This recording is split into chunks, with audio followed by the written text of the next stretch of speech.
வணக்கம் ஃப்ரெண்ட்ஸ். சூரியன் அப்போ நான் சூரியகுமார். இப்போ தான் முறை நம்ம சேனல் பார்க்க மறக்காம சப்ஸ்கிரைப் பண்ணிக்கோங்க. தொடர்ந்து நம்ம சேனலை ஃபாலோ பண்ணுங்க. மறக்காம பெல் ஐக்கனை கிளிக் பண்ணி அப்போ தான் போட போகிற வீடியோஸ் நோட்டிஃபிகேஷன் வந்துட்டே இருக்கும். இதை குறித்து பார்க்க போகிறோம். இதுலேருந்து தமிழக அரசின் சாதனைகள் பார்க்கலாம்னு சொல்லியிருந்தேன். அதில் இன்னைக்கு பார்ட் 1 பார்க்க போகிறோம். முதல்ல பார்த்தீங்கன்னா, மகளிர் நலனுக்காக தமிழக அரசு என்ன பண்ணியிருக்காங்கன்னு சொல்லிட்டு பார்க்கலாம்.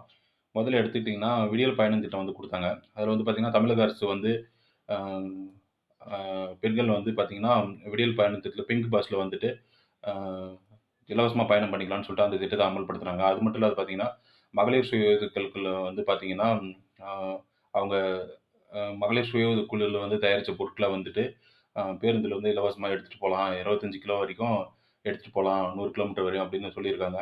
ஆ அது ஒரு புதிய அறிவிப்பாவே வெளிவந்துச்சு. அத பார்த்திருப்பீங்க. அதேபோல வந்து பார்த்தீங்கன்னா, தமிழக அரசு மகளிர் நலனுக்காக வந்து பெண்களுக்கு வந்து சொத்தில் சம உரிமை உள்ளது உண்டுன்னு சொல்லி உண்டுன்னு சொல்லி கலைஞர் சொன்னாரு. அத வந்து வழிமொழியிற மாரி பார்த்தீங்கன்னா, பெண்கள் வந்து பத்திரப்பதிவு துறையில பத்திரம் பண்ணும்போது பெண்கள் பேர்ல 1% வந்து தள்ளுபடி டிஸ்கவுண்ட்னு சொல்லியிருக்காங்க. இத பத்தியும் தெரிஞ்சுக்கோங்க. இத பத்தி அதிகமா விழிப்புணர்வு பண்ணியிருக்காங்க. அதேபோல வந்து பார்த்தீங்கன்னா, முதல்வரின் பெண் குழந்தைகள் பாதுகாப்பு திட்டம் வந்து அதிகமா இம்ப்ளிமெண்ட் பண்ணியிருக்காங்க. பெண்கள் கர்ப்பிணி காலங்கள்ல வந்து அரசு ஊழியர்களா இருந்தா, அவங்க ரெஸ்ட் எடுக்கிறது வந்து பார்த்தீங்கன்னா, 9 மாதங்கள்லேருந்து 12 மாதமா உயர்த்தியிருக்காங்க. அதேபோல வந்து பெண்களுக்கு வந்து கர்ப்ப காலத்தில வந்து உதவித்தொகை வந்து 18,000 நெறைய பெண்களுக்கு குடுத்துருக்காங்க. அது மட்டும் இல்ல பார்த்தீங்கன்னா, ஆ செவிலியர் பணி வந்து இப்ப செவிலியர் பணியிடங்கள் வந்து நிரப்பியிருக்காங்க. புதுசா வந்து இப்ப அ எல்லா கிராமங்களும் சேவை பண்றதுக்காக செவிலியர் பணியிடங்கள் நிரப்பியிருக்காங்க. வேகன்சி வெளியிட்டிருக்காங்க. அது மட்டும் இல்லாத பார்த்தீங்கன்னா, கோவிட்-19 அப்போ வந்து பணிபுரிஞ்ச செவிலியர்களுக்கு வந்து அவங்களுக்கு ஒரு 800 பேர வந்து பணி நிரந்தரம் பண்ணியிருக்காங்க. இதெல்லாம் வந்து தமிழக அரசு பண்ணியிருக்காங்க. அது மட்டும் இல்லாத பார்த்தீங்கன்னா, அ இப்ப ஓய்வூதியம் வாங்குறாங்கல்ல ஓஏபி. ஓஏபி வாங்குறவங்க வந்து பெண்களுக்கு கணவனால் கைவிடப்பட்ட ஆதரவற்ற விதவைகள், விதவைகள், மாற்றுத்திறனாளி பெண்கள் அவங்களுக்கெல்லாம் வந்து ஓஏபி வந்து உயர்த்தி குடுத்துருக்காங்க. மாற்றுத்திறனாளிகளுக்கு ரூ. 2000 வரையும். அதே மற்றவங்களுக்கு வந்து பார்த்தீங்கன்னா, ரூ. 1000லேருந்து ரூ. 1200 வரையும் உயர்த்தி குடுத்துருக்காங்க. அதேபோல வந்து பார்த்தீங்கன்னா, மாற்றுத்திறனாளி பெண்களுக்கு வந்து 3 சக்கர வாகனங்கள் குடுத்துருக்காங்க.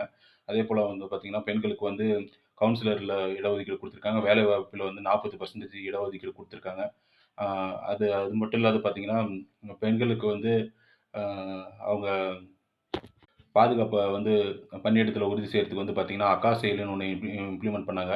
காவல்துறை மூலமா அக்கா செயலி இம்ப்ளிமெண்ட் பண்ணியிருக்காங்க. அது மட்டும் இல்லாத பெண்கள் பாதுகாப்புக்காக வந்து பார்த்தீங்கன்னா, அ 39 மகளிர் காவல் நிலையங்கள் வந்து தொறந்திருக்காங்க. அது மட்டும் இல்லாத பார்த்தீங்கன்னா, பெண்களுக்கு வந்து இலவசமா சட்ட உதவி கிடைக்கணும் அப்படின்னு சொல்லிட்டு டெஸ்லா அப்படின்னு சொல்லிட்டு நீதிமன்றத்தில இருக்கு. அதில வந்து பார்த்தீங்கன்னா, அனைத்து கேஸுகளையும் வந்து விரைந்து முடிக்கிறதுக்கு ஏற்பாடு செஞ்சு குடுத்தாங்க. அது மட்டும் இல்லாத பார்த்தீங்கன்னா, அ இப்போ வந்து சமூக நீதிக்காக வந்து கொலை நடக்குது இல்லைங்களா? கொலை அதெல்லாம் தடுக்கிறதுக்கு வந்து பார்த்தீங்கன்னா, ஆணையம் வந்து தமிழக அரசு சார்புல ஏற்படுத்தப்படும்னு சொல்லி அறிவிப்பு வெளியிட்டிருக்காங்க. இது பார்ட் 1 தான்.